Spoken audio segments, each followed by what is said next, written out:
6 degrees Celsius, which is 20 degrees less than it should be. It's a nice day to walk over the Pennine. It's funny, right? You look up at the hills that I came down yesterday and you can see something you can see. It is a beautiful area. The Pennines are lovely. I walked up one of them and then down one of them yesterday on my way over to Delft, where there is a place called The Garage that was open late that did coffee and stuff. 300 feet up, 280 feet down. It was quite the trail.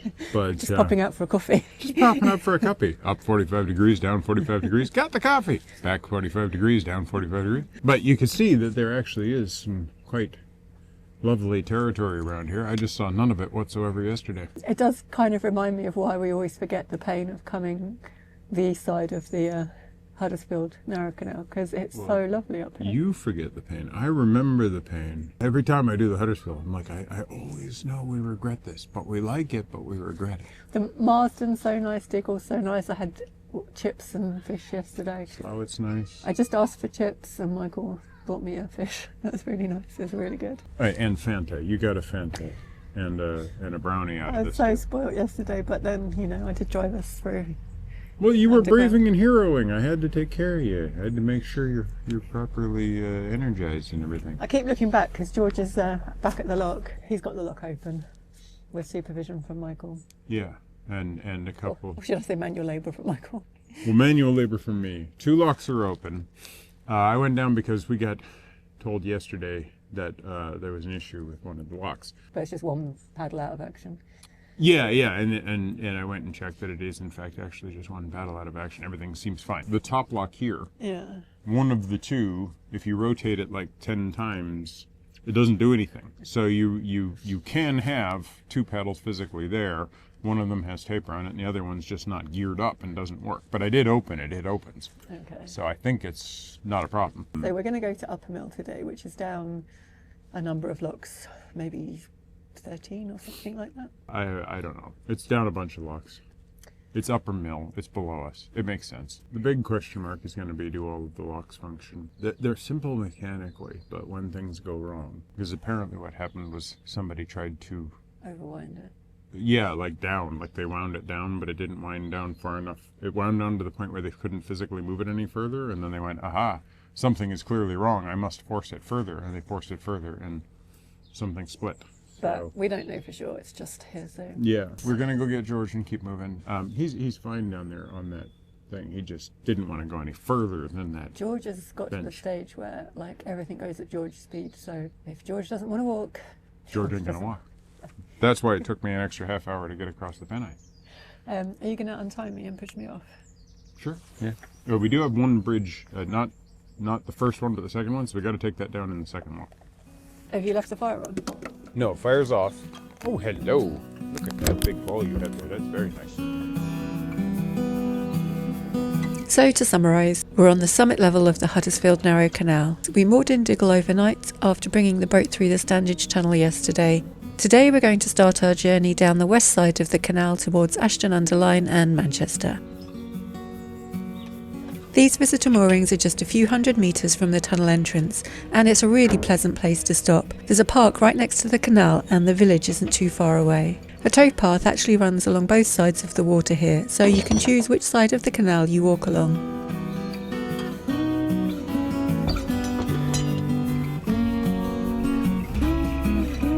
Between the moorings and the lock, the canal widens out and there's enough room to turn. So if you come up from Ashton and find out that your boat's too big to go through the tunnel, this is where you'd need to turn around. The top lock has the appropriate name of the Western Summit Lock, and it's number 32 West, meaning we have 32 locks to travel through before we reach the end of the canal and the junction with the Ashton Canal and Peak Forest Canal at Portland Basin. Just above the lock, our boats decided to moor on the lock landing. It's not too much of an issue for us, as Michael's just walked ahead from the mooring, but it might be a little more frustrating to find a boat here if you were a single-hander.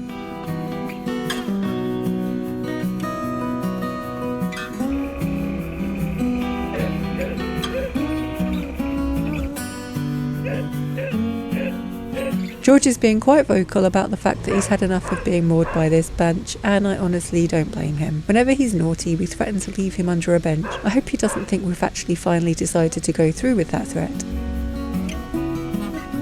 This lock's got 2 ground paddles and Michael cranks them open whilst I stay on the boat.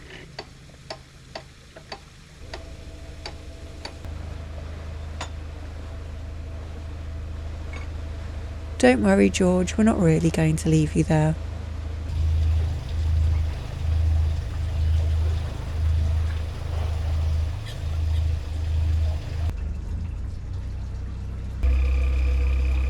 Michael walked ahead to set the next lock before we even set off, so I can continue straight through this pound while he closes the first lock behind me. Grandpa Green's luxury ice cream is located next to Ward Lane Lock. The staff are just setting up for the day as we arrive, so we're a bit too early to get a comb. There's also a cafe and bistro here, and considering how rural this area is, it's a very popular spot. All these tables will be full in a few hours. On the offside of the lock is the inlet for the bywash, which takes excess water from this pound around the lock to the pound below. There's a grille that covers the inlet to stop leaves and debris blocking the flow. It's quite stunning to watch the water in slow motion. It's also quite wonderful to watch George's tail wagging in slow-mo too. Before we proceed any further, Michael remembers to remove the chimney from the roof, ready for the lower bridges ahead. One of the ground paddles on this lock is out of action and covered in tape, so we can only use one of the paddles to drain the lock.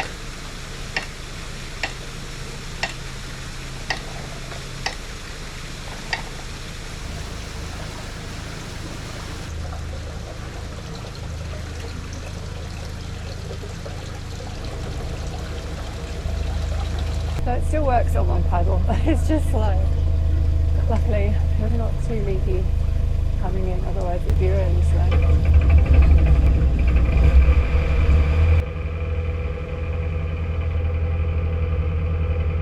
Poor Perseverance really is in need of a new paint job, isn't she? It's about half a mile to the next lock, so this is one of the longer pounds. We only have 3.5 miles to travel today in total, but there are 9 more locks to do.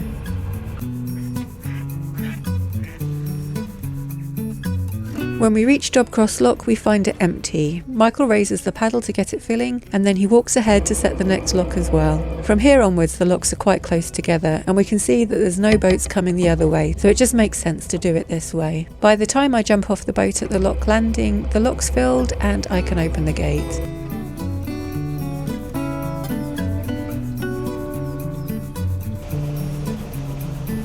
The Trans-Pennine Railway line runs right next to the canal here and for much of its length. Oh bless George, he's being really patient here. I guess that's the life of a boat dog. Once I've brought the boat into the lock and shut the gate behind me, I open up the paddle to start to drop the water, and then I get back on board for the rest of the descent.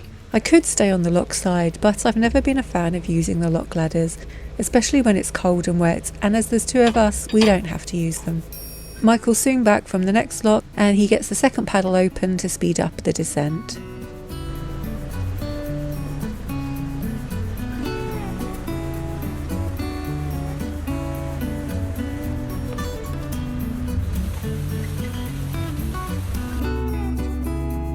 There used to be factories here, but now Saddleworth School has moved onto the site next to the lock. Last time we were here it was still under construction, but this new campus opened in 2022.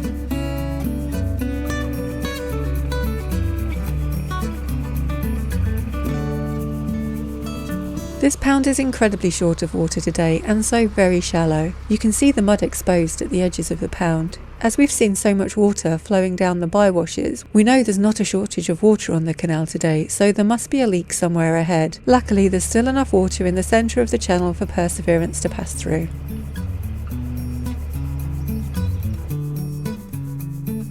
It's pretty grey today, and so we're not seeing the hills at their best, but the views along here are really stunning. Lock 29 West is called Cast Iron Lock, but I'm not really sure why, as the lock chamber is made of stone and the gates are made of wood.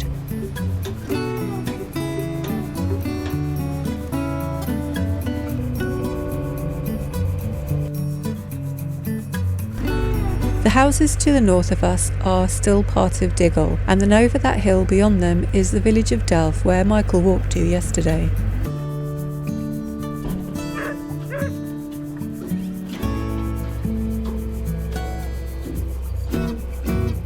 Not skipping. Not skipping.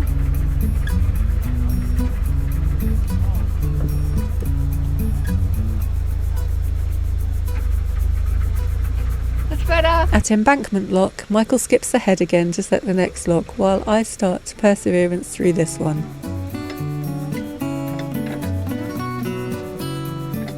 And George, well, I guess you could call it supervising.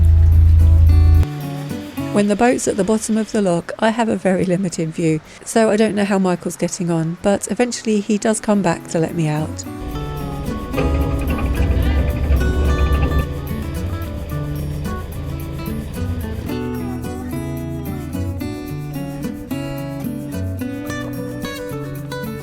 This lock flight was the last part of the Huddersfield Narrow Canal to be completed in the early 1800s. Many narrow locks have two half-size lower gates, but these locks all have just one full-size gate at each end. The balance beams and the paddle gears are all located on the offside of the canal, so the crew doesn't have to cross the canal at all at these locks. When boats were pulled by horses, this meant that the horses could stay on the towpath side and the lock operators could stay on the offside.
Below Lock 24 we pass under Wool Road Bridge. As many of the towns and villages in this area developed around mill industry, I'm guessing a lot of wool was transported on Wool Road, and that the road is not actually made of wool.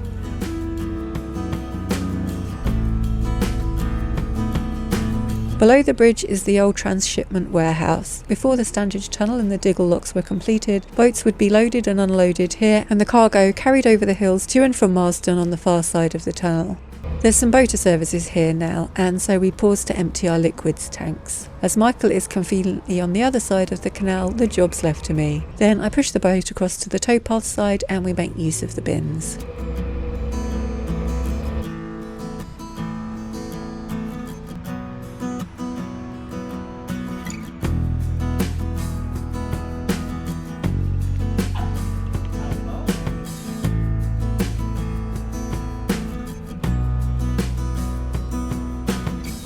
The next lock is called Lime Kiln Lock, and even though both pedals are working, it takes an awfully long time for the water to equalise.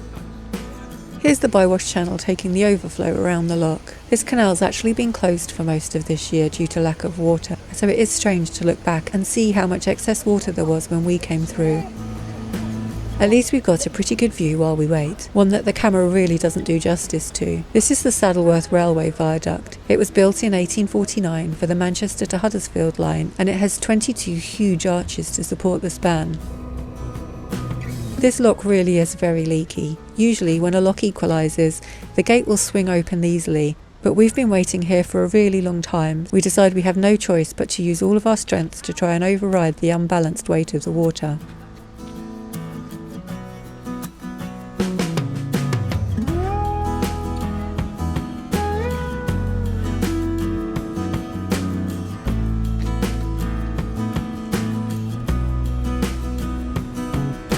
We're on the outskirts of the village of Uppermill, which is where we're planning to stop today. There's lots of walkers enjoying the towpath and children stopping to get a lesson on how locks work.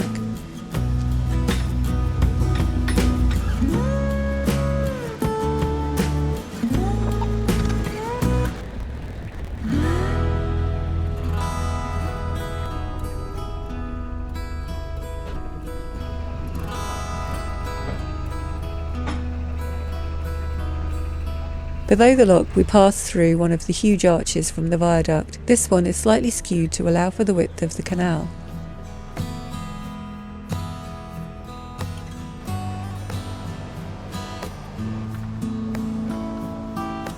We reach Lock 22 West, which is our last lock of the day.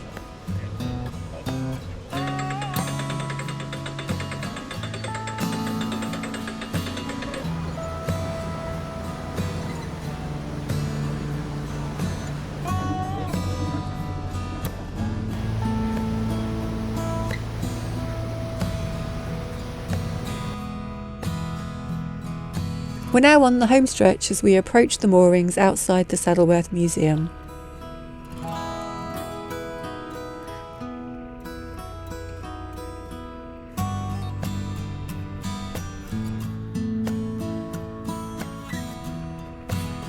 This hat is a bit big for me. Have you noticed that in the old days of you and me boating, we would just assume you were driving and I was looking? Now we just assume that you're locking and I'm driving. We don't assume. Well, you just went off and did the locks and I just got on the back and did the... You assume, and I agree with your assumption. Like, I assume your assumption is correct. Yeah, no, I've been doing the locks today, which means I've been doing a lot of running around, which is fine. I had a lovely old time. I think the locks are definitely harder, personally. See, the funny thing is I've been doing a lot of locks last little while. Yeah. And I still don't agree that it's hard. Okay. Physically it's harder. Physically it's harder. Yes, physically it's harder, especially when somebody makes you skip. Michael said, I'm going to skip this one and go to the next one. Meaning I was going to bypass it. And then I'm walking past and she's got this disappointed look on her face and she's like, I thought you'd be skipping. And my brain goes back more than 40 years and goes, how did we do that again? Oh yeah, ba-dum-da-dum. And I'm like 3 skips in. Oh, nope, think I've broken something. Yeah, there is some rib cage and or areas around the pelvis and or spine plus genitals. Everything went no. Skipping is for children. Running I can do, skipping no. I don't know, I think maybe it depends on the waterway, but this driving wasn't hard. And the weather conditions, it depends on the weather conditions. It does depend a lot on the weather conditions. We got lucky today with yesterday's fog and everything. I was expecting that again, but actually it's clearly fall. It's relatively sunny today. It was cold this morning, but not like, you know how sometimes you get cold and wind and wet? This was just the cold, but the wet and the wind weren't there. Yeah, and once you got running around, you soon warmed up. Yeah, other than the feet getting wet, because there was a couple of places where the towpath had been slightly washed out by overflowing. I know this canal, the Huddersfield on both sides, was designed for kind of efficiency of movement. And I think the least amount of water wastage happens when one boat is moving and it's 2 boats between them. So there's like, you're supposed to move one lock ahead. Yeah, but when you're on your own, you can't do that. You're right. And you can't do sort of boat, empty boat when there's only one boat moving. Anyway, it's historically been a canal that has a lot of problems with water management. And I get that, and I see why. But at the same time, it's been raining a lot. So there's a lot of water moving. There's a lot of water. So it's kind of, you know, like, hey, look, there's a pound that's slightly empty, but there's all this water over here where it's not supposed to be.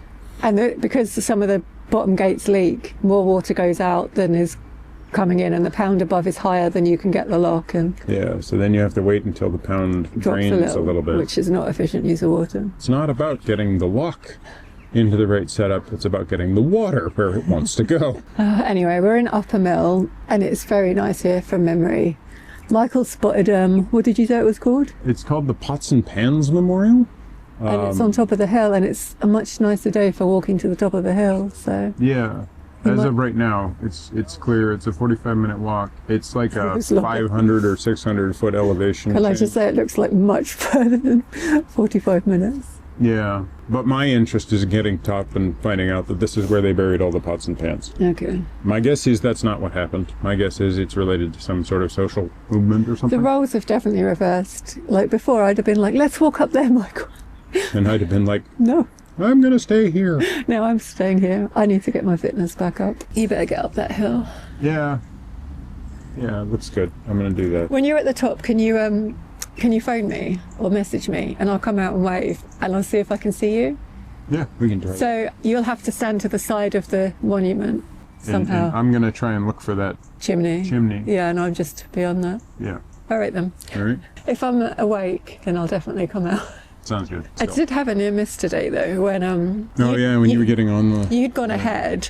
I dropped the lock with the boat in the lock, and there's plenty of time to get on, but one of the paddles was really stiff, and I should have just thought, oh, I'll drop it on one paddle, but I tried to do the other, then the boat's dropping fast. Further than you think it would. Yeah, so I was like, oh, I need to get back on. Whereas in reality, the boat could go on without me, and one of us could climb down the ladder.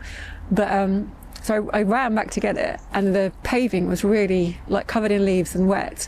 So I skidded, and I just saw in my head myself tumbling into the lock between the boat and the lock wall. Yeah. So it was a little bit hairy. It didn't happen. I found On my the feet. bottom lock of the flight, 2 locks above where we are, but the bottom lock of the main flight, Yeah. it switches from being single gates to the double gate at the end. And one of them is positioned in such a way that you can't go around it without sort of hanging off. So I had to get George to go under that. And then I'm trying to climb over, and George is just like, I'm going now. So I'm going, whoop, like he's levering me over the thing. And I had this image in my head of George just kind of running around going, well, I just killed Daddy.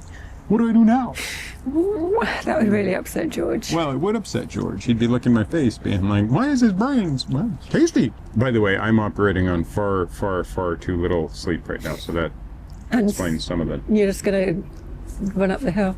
Yeah, after getting a coffee. Thanks for watching. Give us a thumbs up, comment down below, subscribe if you haven't already. Subscribe to Minimalist Maximal Velocity for the yammering at the tiller stuff that we do. As well as real-time videos and that sort of thing. Yeah, hopefully you see this before Christmas.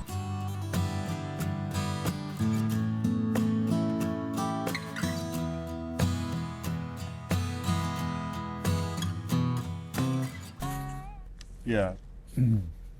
Why are you moving? Sorry, we're going to see George. Okay. I'm pretty sure he's more down that way behind you than he is behind me. See, if you get out of the way, he's right there. He's just, it's really hard to see him. I just like how I've got this halo of beard. I like the way that your ears are see-through. I don't like how my ears are see-through. I'm sensitive to how see-through my ears are. That's ridiculous. Now now I can't focus on anything but how see-through my ears are. Thanks for that. Excellent.